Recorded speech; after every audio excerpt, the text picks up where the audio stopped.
Which is better, GTA 4 or 5? I've seen a few comparison videos on the subject, but I haven't seen many that went too in-depth in terms of the artwork present in games. Just a few clickbaity videos that showcase little things like, ooh, in 4 the cars tilt more realistically when you go around curves, but ooh, in 5 when you go in the water, your clothes only get wet by the water level. But these things are kind of arbitrary when you're talking about the actual game. One is obviously far more popular, but the other is still a fantastic game in its own right.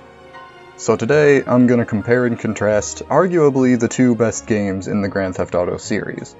Specifically, we're going to take a look at both the gameplay and story elements of each game, and we're not going to take into account the online modes of each game because that's a different subject entirely.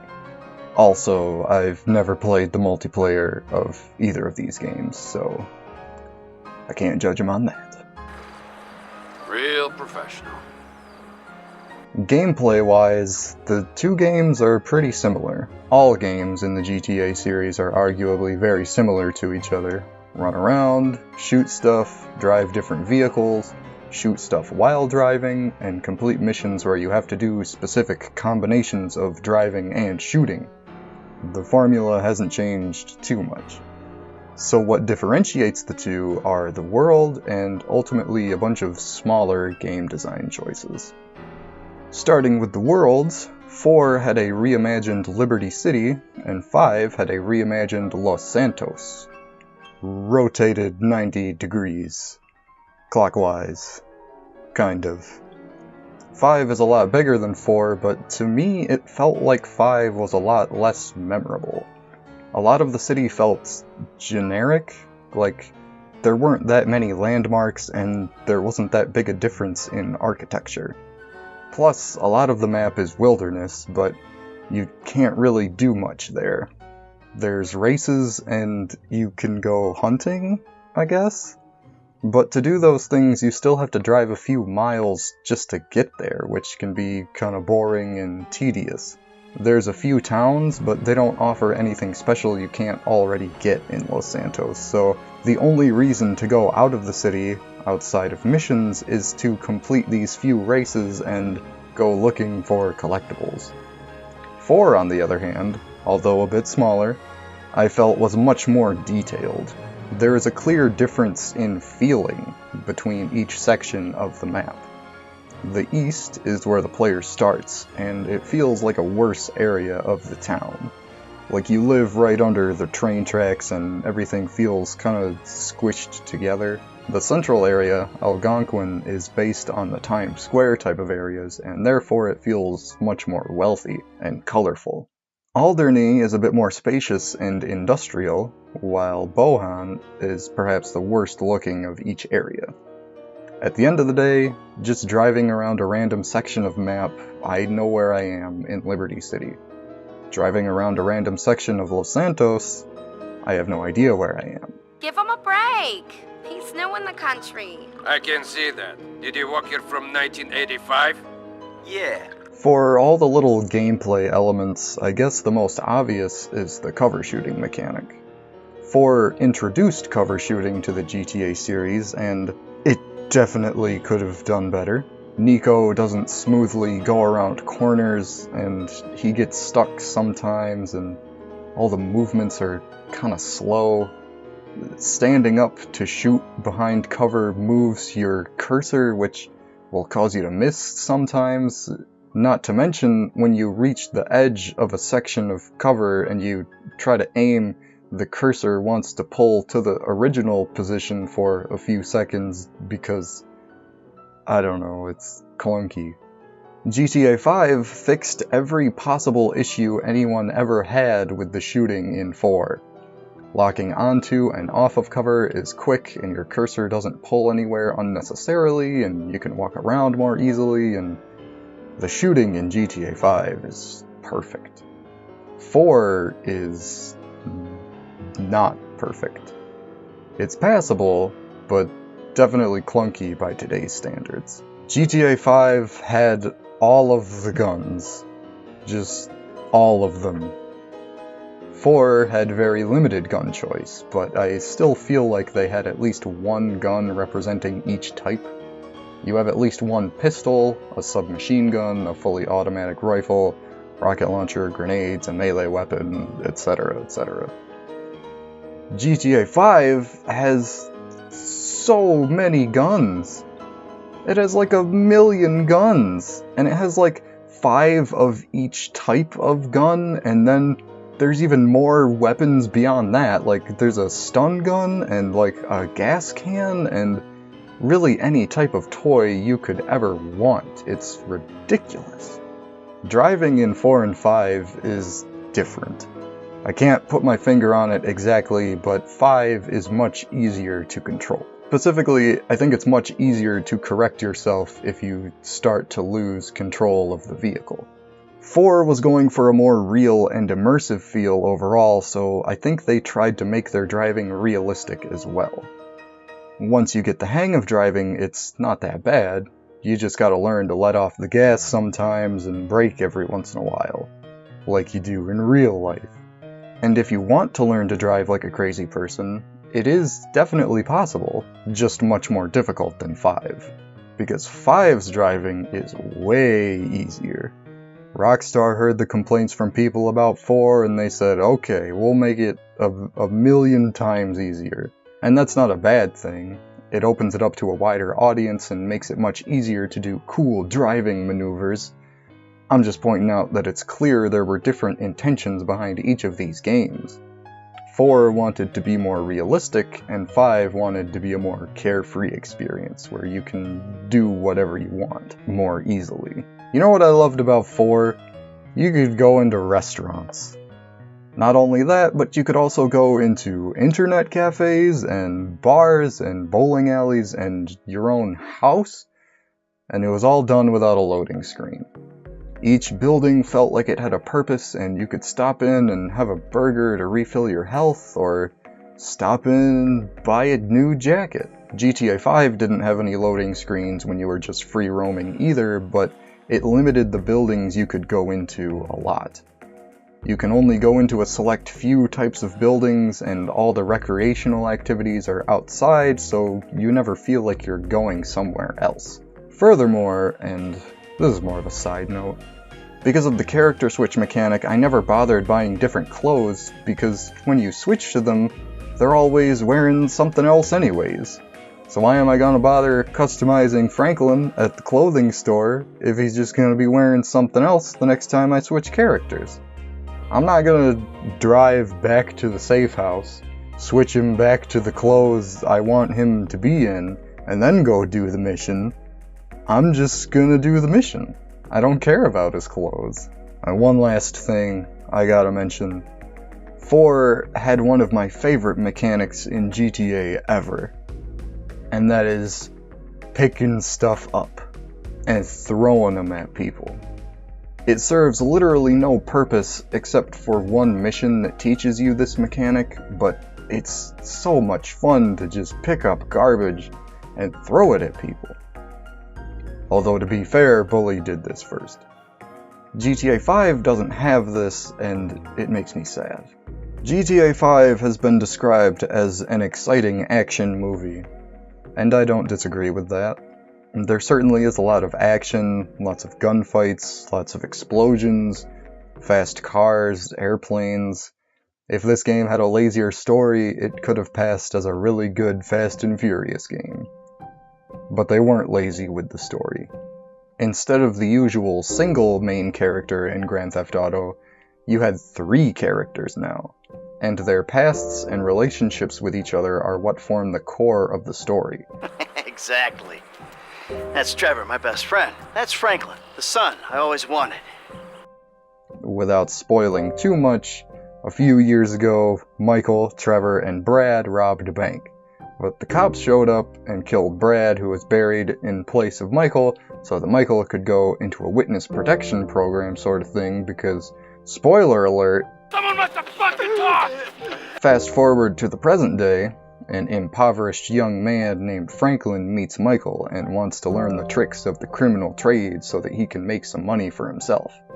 But Trevor finds out Michael is still alive, comes to meet him, and the three of them just have a whole lot of fun together, getting recruited by government departments and doing their corrupt, dirty work. If GTA 5 is an action movie, GTA 4 is definitely a crime drama.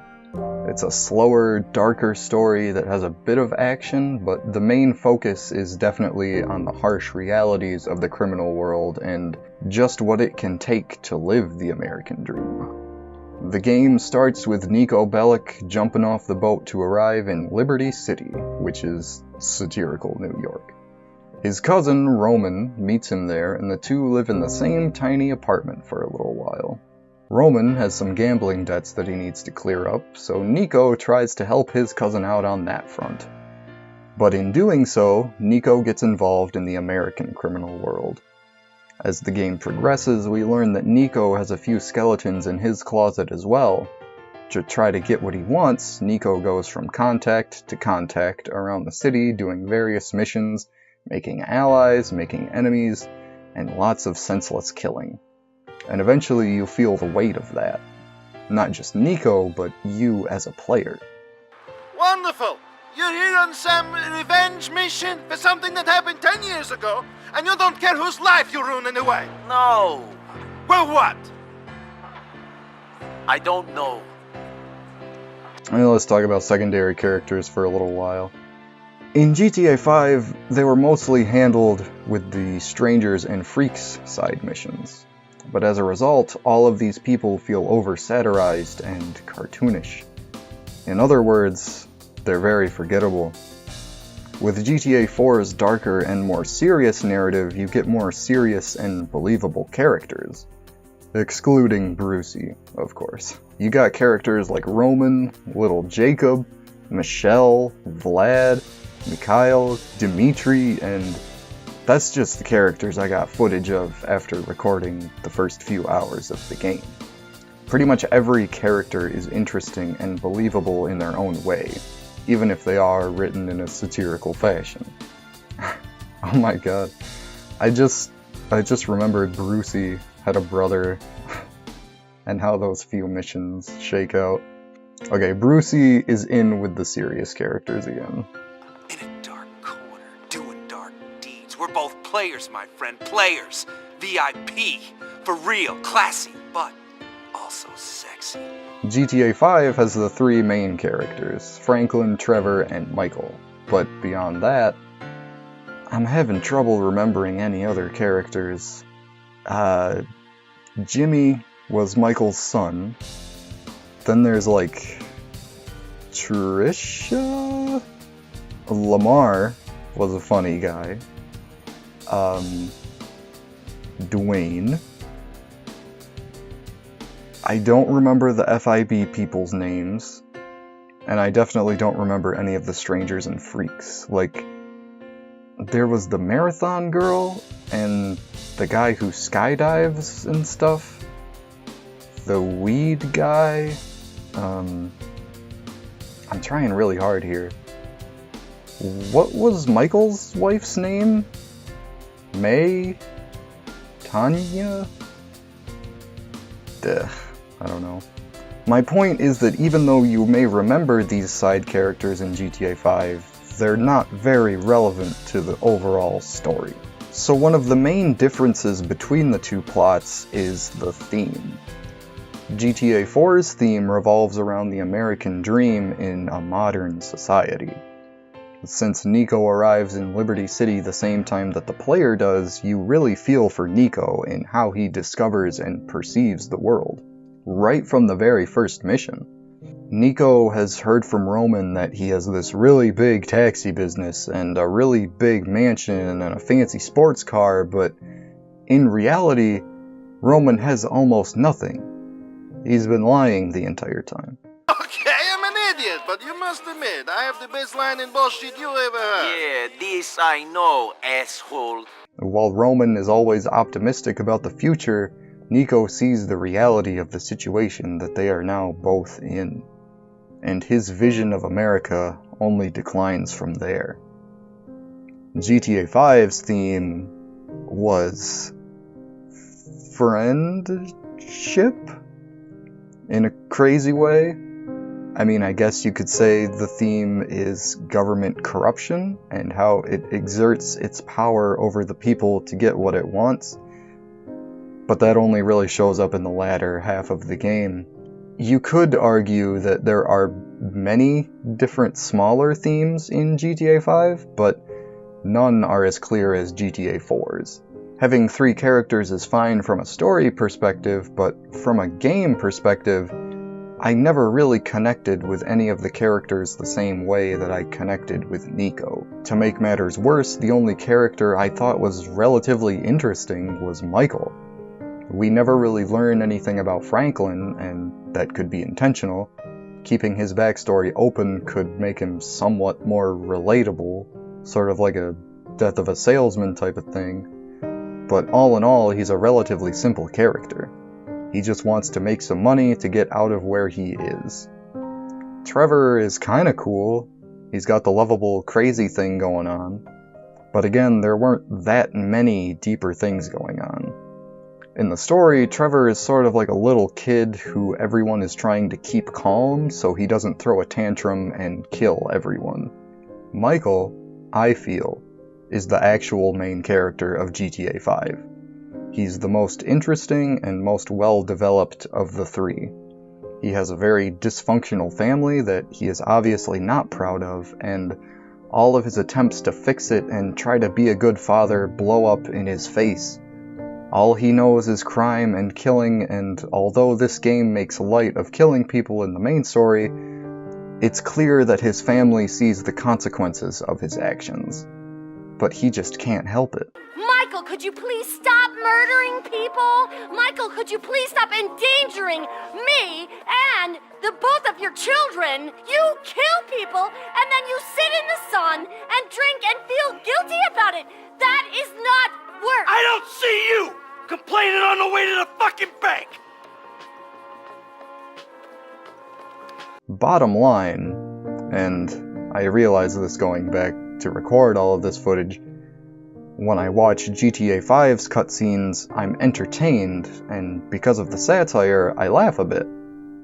But when I watch GTA 4's cutscenes, it feels more serious, and as a result, I get sucked into the plot more.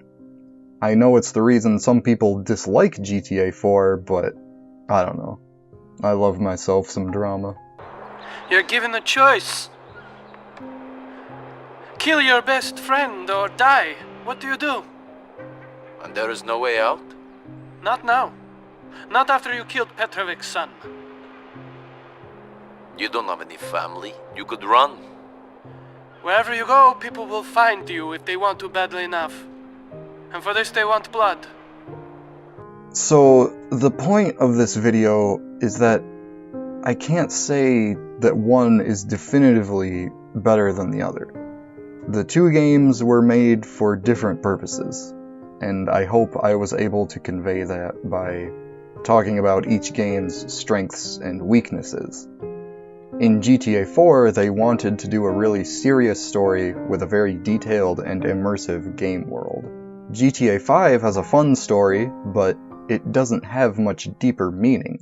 And I guess from what I've presented here, it's safe for me to say that GTA 5 is objectively the better video game, just in terms of how easy it is to play and how smooth everything controls as well as all of the guns available to you.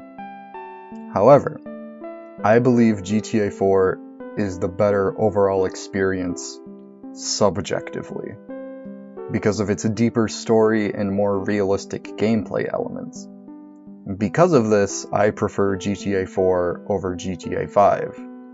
GTA 5 has better combat and shooting mechanics, the driving is easier, the things blow up more easily, and it's easier to just have a fun time with it. But if you pay attention to the story in GTA 4, it will give you moral dilemmas, and you will feel for Nico and the side characters and just get involved in the world in a way that GTA 5 doesn't offer. So if you like a deeper story and a more immersive world, you probably think that GTA 4 is better. If you don't care about these things and just like shooting stuff, driving fast, blowing stuff up, you probably like GTA 5 more.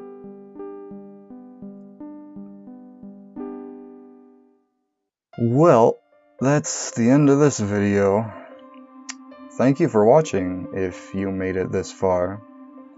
And please pray for my soul, because all of the 13-year-old GTA 5 fanboys are gonna save their lunch money to hire someone to find me and string me up. But I didn't say that 4 is better than 5. I said I prefer 4. They're just different games made for different purposes, and art is subjective, so what's good and bad is just a human construct and has no bearing on the physical world whatsoever. But anyways, generic YouTube stuff, like, subscribe, blah blah blah. I really don't care, actually. I'm just making these to practice analytical writing.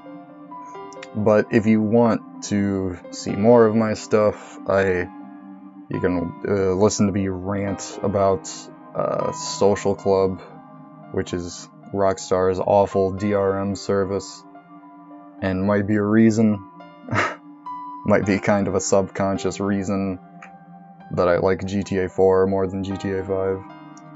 Or I talked about Kingdom Come Deliverance's battle system for a little while. You can go watch that if you want to. I don't know, just you do you, man. I don't really mind one way or another. Have a good day.